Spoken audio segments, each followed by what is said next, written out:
Il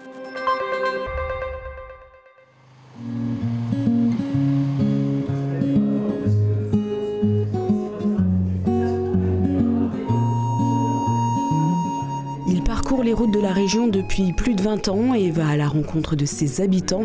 Vianney Huguenot, journaliste, chroniqueur, présentateur et auteur, est aussi photographe. Il a décidé de partager quelques-uns de ses souvenirs au travers d'une exposition éphémère le week-end dernier, organisée en partenariat avec la communauté de communes de Gérardmer-Haute-Vosges à la Petite Galerie de Granges-au-Monzet. La photographie, une passion de longue date. Depuis que je suis gamin, en fait, j'ai travaillé sur un Semflex, c'était mon premier appareil photo.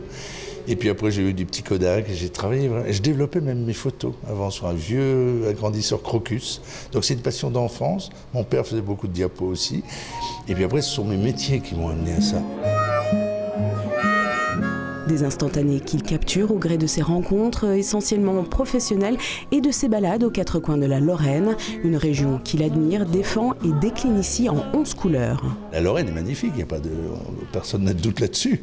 Mais il y a aussi plein d'arrière-cours, j'allais dire, de recoins qu'on ne voit pas, qui sont même parfois poussiéreux, un peu rouillés, mais qui montrent une Lorraine vivante, extrêmement accueillante, chaleureuse. Et je pense qu'on est quand même une des régions les plus diversifiées. Moi, je pense que c'est dû beaucoup à notre géographie. On est au cœur d'un territoire. On a été les premières victimes de plein de guerres, il y a eu plein de brassages. On est aussi une terre de migration, d'émigration, d'immigration, etc. En fait, on a un mélange incroyable en Lorraine.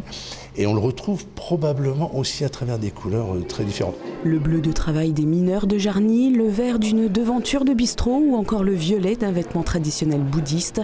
Toute une gamme chromatique à découvrir en 55 clichés. Et il y a aussi des gueules telles que le journaliste les appelle affectueusement, des anonymes mais aussi des amis comme l'humoriste vosgien Claude Vanoni qu'il aimerait réunir un jour, pourquoi pas, dans un prochain ouvrage.